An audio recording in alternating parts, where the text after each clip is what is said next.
the aftermath of the fierce battle for control of Tripoli Street in the heart of Misurata. This footage is from an organization connected to the National Transitional Council. They say they've now flushed Gaddafi's forces out of 80% of the buildings here. It comes after days of intense fighting at close quarters, fighting that exacts a heavy human toll. The city's hospital is overwhelmed by a seemingly endless flow of casualties. The Libyan opposition is calling for humanitarian safe areas and corridors to be established.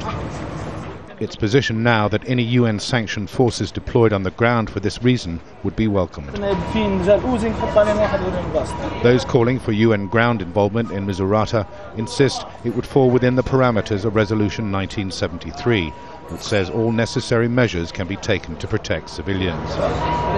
If UN ground troops are the only way to secure safe passage, then there's no harm in that. And this would be within the terms of the decisive measures the UN has provided for, if civilians are to be protected. With the city encircled, the only escape route for civilians is by sea. This Greek ship sailed from Misurata to Benghazi. It carried hundreds of African migrant workers, along with dozens of wounded and shell-shocked Libyans.